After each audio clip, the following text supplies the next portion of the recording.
African Americans make up less than 8% of Oklahoma's population, and there are no official figures on how many are registered to vote, and no information is available about the turnout rate for black voters. There is, however, a growing sense of apathy about politics within the African American community, and that has black leaders concerned. The number of African Americans casting ballots in presidential elections has been going up for years. A report from the U.S. Census Bureau and the U.S. Department of Commerce tracked voters by race going back to 1996. In 2008, the number of African Americans turning up at the voting booth passed all other races and has continued to increase. Angela Monson is a former state senator and chair of the Oklahoma City School Board. But I think since that time, you've seen just kind of a balancing out of those numbers. So the trend that was started some almost 8 years ago has been hard to maintain, I think, in Oklahoma. For the first time in state history, a black woman is on the ballot running for the U.S. Senate from Oklahoma. Monson hopes that sparks some renewed interest within the African American community. The U.S. Senate race with Senator Connie Johnson, and we have races in the state house seats that are up, and we just hope there's enough energy and attention to bring out more than the normal African American turnout. But overall, Ms. Monson is concerned that African American voters are frustrated and may take that out at the voting booth.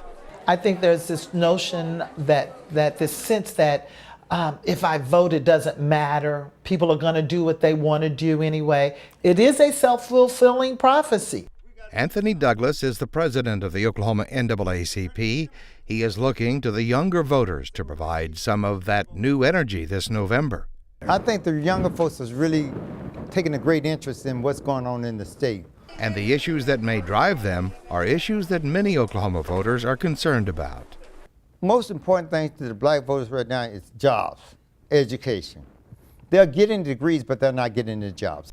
Danielle King is a student at Oklahoma State University and youth and college president of the Oklahoma NAACP.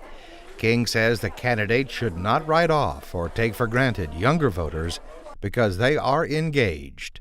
They're well more aware of political views and what they want and this and that. And I say that because I know people who run know that that's where their vote comes from. Like now more than ever, young people are the voters and they're not stupid.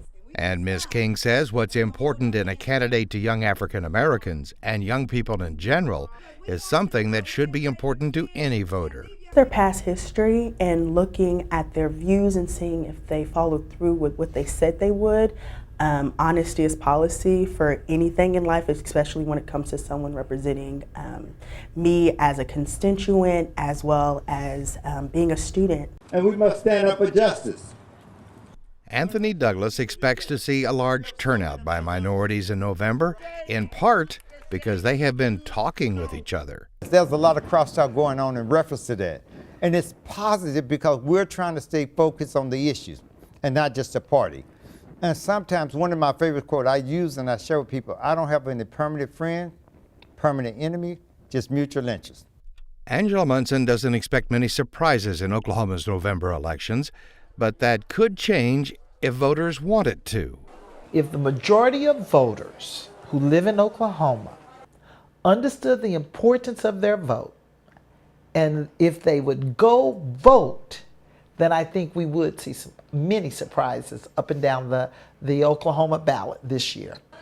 In the election 2 years ago, even with a presidential race, voter turnout statewide was among the lowest in the nation, with about half of the voting age Oklahomans casting a ballot.